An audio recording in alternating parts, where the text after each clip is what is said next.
sausage.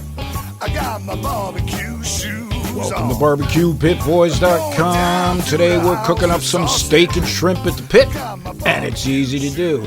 All right, what you're going to need is some extra virgin olive oil for this recipe. You're going to need some garlic. You're going to need some lemon. Here we've got some paprika. All right, use a good paprika.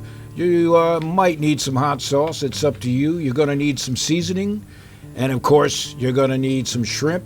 These are 16.20, and 16.20s mean they're 16 to 20 a pound. Those are more like 20 a pound. Now, here's the magic. We've got a rib eye roast here. We're going to cut into 2 steaks, right? This is about 3.5 inches thick. And look at the intense marbling in there. This is one of the richest and beefiest tasting beef you can buy. All right, like I said, it's already been trimmed pretty well by the butcher. All right, this is the way we got it. And what we're going to do is make a couple of steaks. Simple enough, right? Look how beautiful these steaks look. Oh, man, that marbling. Are you kidding me? This will melt in your mouth. So we want to cook these nice and gentle. Treat it with a lot of respect, all right? And so today we're going to use a method called indirect grilling, all right? We're going to do some low temperature cooking. We're going to show. Now, first thing we want to do, you season these steaks up really well. Hit them hard with the coarse salt and pepper, all right? And you want to use sea salt if you can. We're using our SPG. Use what you have, but coat them fairly liberally, all right? We've done them both sides. Now we're going to hit them with a little bit of olive oil, right? Yeah, just like that. And by doing this, it's going to allow us to get a nice crust on the outside of these steaks when we go ahead and cook them. All right, so we'll set them aside for a bit. Now, let's work on the shrimp, and we're going to do shrimp skewers. And these come deveined, and the guy who ever invented that, oh man, bless his soul, man, it makes it real easy, right? So these are deveined, and we're just removing the shell, right? Just like that. All right, now we'll pat them down with a paper towel, get them dry. So we're going to add some olive oil in there too, so we'll get them dry. Now, here we've got a few cloves of garlic. Just chop them up coarse, whatever. Throw it into the glass bowl. Yeah. And we're going to add about 1/3 of a cup of extra virgin olive oil again. Here I've got about a teaspoon of paprika. Oh, yeah. And again, you want to season your shrimp, all right? So maybe half a teaspoon of SPG, right? Now we'll mix it up. Whoa. This is gonna be good. All right. Again, the grill is set up for indirect grilling. The charcoal is one side, right? And we're gonna place these steaks opposite the hot charcoal, right? Oh yeah, you've seen us do this before. We're gonna cook these at about 250 to 275 degrees Fahrenheit. All right, maybe 20 minutes has gone by, a half hour. Now I'm going to add the lemon and the hot sauce to the shrimp. If we did that previous, we would have been cooking the shrimp, all right? And what I mean by cooking them is the lemon will actually break down the tissue of the shrimp, right? And make them tough. We'll make them soft, and we don't want that. So just before we put them on the skewers, we add the lemon, and we added the hot sauce. Now, the hot sauce is, of course, optional, right? But, oh, man, you want that layer of flavor for these shrimp, and this is going to be good, all right? Now, for the newbies who don't know how to skewer a shrimp, here's how you do it. Simple enough, right?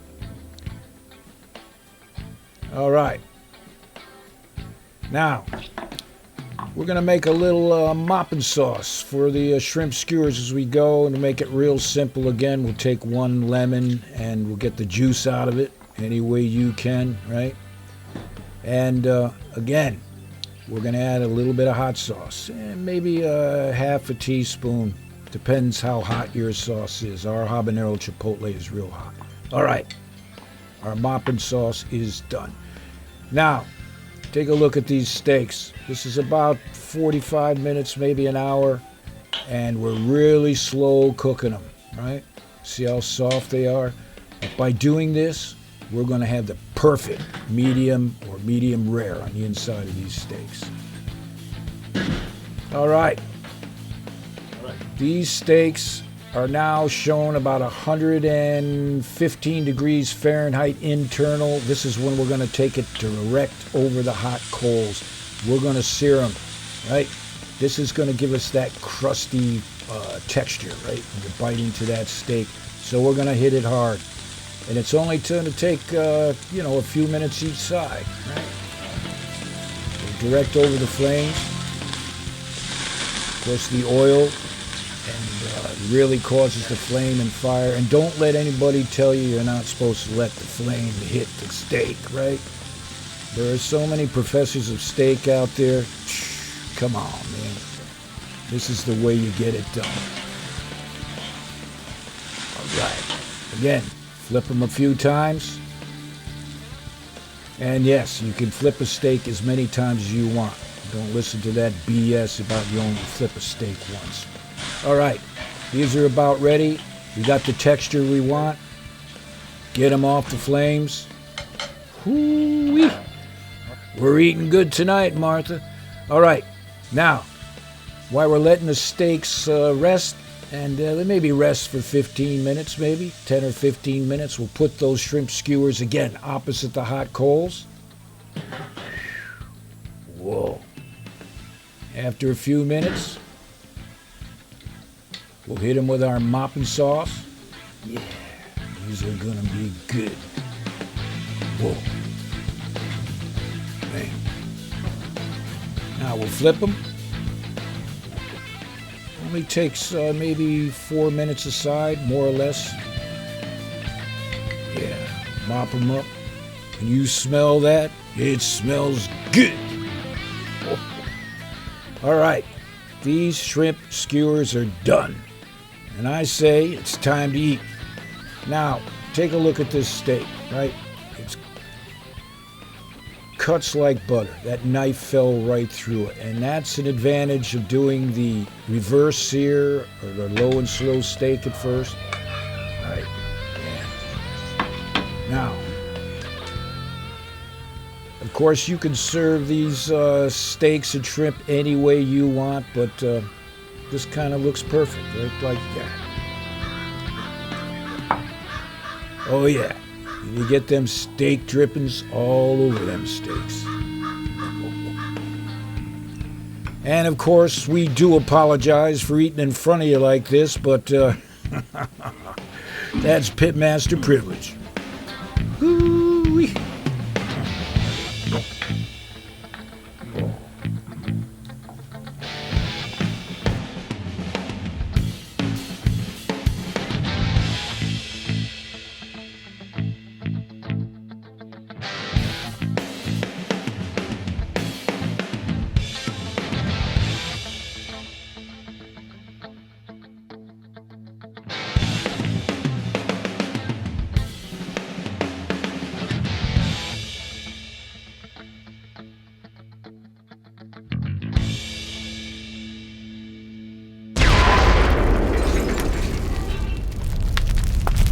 So the next time you're looking for a recipe for your pit, check out BBQPitBoys.com.